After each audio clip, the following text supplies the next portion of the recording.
দীর্ঘ ২২ বছর ধরে রমরমিয়ে চলছিল চেম্বার। হুগলির পান্ডুয়া কালনা মোড় চৌধুরী মেডিকেল হল ঔষধের দোকানে দীর্ঘদিন ধরে চেম্বারে বসে রোগী দেখতেন নিতাই সেনাপতি। নিজেকে এমডি পরিচয় দিয়ে অ্যালোপ্যাথিক ওষুধ লিখে দিতেন রোগীকে। প্রতি 400 টাকা ভিজিট নিতেন তিনি। প্রেসক্রিপশন নিয়ে একটা সন্দেহ ছিল, সত্যটা অবশেষে সামনে এলো। বেশ কিছুদিন ধরে নিতাই সেনাপতির বিরুদ্ধে পান্ডুয়া ব্লক স্বাস্থ্য আধিকারিক শেখ মঞ্জুর আলমের কাছে বেশ কয়েকটি অভিযোগ জমা পড়ে। অভিযোগ ছিল যে প্রেসক্রিপশন নিয়ে ওষুধ লিখে দিতেন, তার কোনটা রেজিস্ট্রেশন নাম্বার আছে, কোনোটাই নেই। 67টা মেডিসিন লেখা যায়। আচ্ছা, আপনার নামটা স্যার? নাম নিতাই সেনাপতি। নিতাই সেনাপতি? এই আমি যাচ্ছি গো, স্যার, দাঁড়াও। নিতাই সেনাপতি? হ্যাঁ।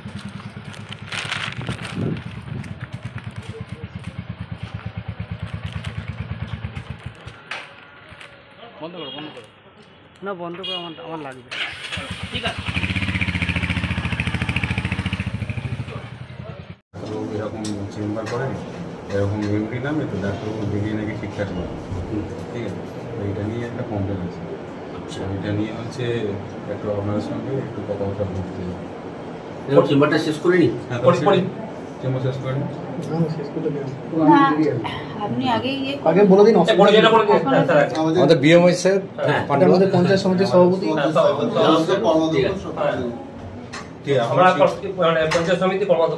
স্বাস্থ্য দপ্তর থেকে আমরা সবাই এসেছি। ঠিক আছে, আমি চেম্বারটা শেষ করে নি। চেম্বার শেষ পেশেন্টের সামনে এ করা ঠিক নয়, তাহলে আবার করোনা শেষ হবে চেম্বার মোটামুটি ঘন্টা দেড়েক। 100। আচ্ছা, বলছি একটা জিনিস, বলছি এই যে ধরুন আপনি এই যে লিখছেন ধরুন রেজিস্ট্রেশন নাম্বার, একটা ধরুন তো একটু একটা থাকবে, মানে কোন বোর্ডের আন্ডারে, যেমন ডব্লিউবিএমসি। আমি তো আপনাদের সব কাগজগুলো তো পাঠিয়ে দিয়েছিলাম, কিন্তু ওনাকে সব কাগজপত্র আমি কিন্তু পাঠিয়ে দিয়েছি। হ্যাঁ, কিন্তু কাগজপত্রগুলো অন্য যেভাবে থাকে সেভাবে আমরা তো আমরা দেখতে পাচ্ছি না, যার জন্যই আমরা বলেছি। কিন্তু উনি যেটা বলেছিলেন, আমি কিন্তু সমস্ত ডিটেলস, আমি যে অ্যাসোসিয়েট প্রফেসর আছি সেটাও বলে দিয়েছি। আয়ুর্বেদের, কিন্তু আপনি তো প্র্যাকটিস করছেন অ্যালোপ্যাথি। আমি ওটাই বলতে চাইছি।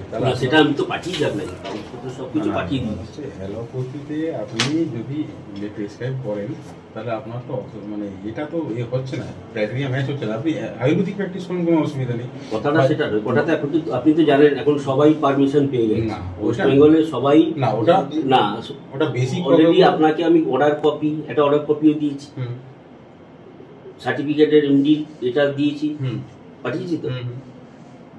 না, সেটা এমডি তো আপনি আয়ুর্বেদিক, আমি ওটাই পাঠিয়ে দিয়েছি আপনাকে। আয়ুর্বেদিক ডাক্তারবাবু অ্যালোপ্যাথি কয়েকটা ইমার্জেন্সি মেডিসিন সাজেস্ট করতে পারে, নট অল মেডিসিন। যা লিস্ট পাঠিয়েছি দেখেছেন তো, A to Z লিস্ট, ড্রাগের লিস্টও পাঠিয়ে দিয়েছি। ওইটা 67টা ওষুধ লেখার পারমিশন আছে। আচ্ছা ডাক্তারবাবু, এইটা একটা কথা বলি, এই যে ধরুন এটা রেজিস্ট্রেশন এখন তো সবই তো West Bengal University of Health Science মেডিসিনে বসছিলেন। আসলে উনি হচ্ছেন আয়ুর্বেদিক ডাক্তার, কিন্তু উনি এমডি, মিথ্যা এমডি তকমা দিয়ে নিয়ে ব্যবসাটা করছিলেন। 400 টাকা করে ফি নিতেন, 150 টাকা হচ্ছে দোকান মেডিসিন পেত, দোকান চৌধুরী মেডিসিন, আর হচ্ছে 250 টাকা করে উনি পেতেন। সপ্তাহে 2 দিন করে বসতেন, প্রচুর টাকা ইনকাম করেছেন, প্রচুর মানুষকে ঠকিয়েছেন। কী ট্রিটমেন্ট করেন উনি? উনি অ্যালোপ্যাথি ট্রিটমেন্ট করছেন, একদম বেআইনিভাবে অ্যালোপ্যাথি চিকিৎসা হচ্ছিলেন, কিন্তু উনি আয়ুর্বেদিক চিকিৎসক। চিকিৎসক কি উনি কি শিক্ষা না রেজিস্ট্রেশন প্রাপ্ত? এখন মেডিসিন কাউন্সিলের, আয়ুর্বেদিক যে মেডিসিন কাউন্সিল আছে তার মানে ওনার দেখা যাচ্ছে যা কাগজপত্রে উনি যেটা পাঠিয়েছেন তাতে উনি একটা মানে প্রশাসনিক ইয়েতে আছে।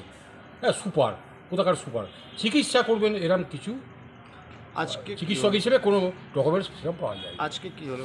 আর যেটুকু বলেন উনি আয়ুর্বেদিক একটু করেছেন, এটা বোঝা গেছে। হ্যাঁ, কিন্তু উনি চিকিৎসা করছেন অ্যালোপ্যাথিক এমডি, মিথ্যা তকমা।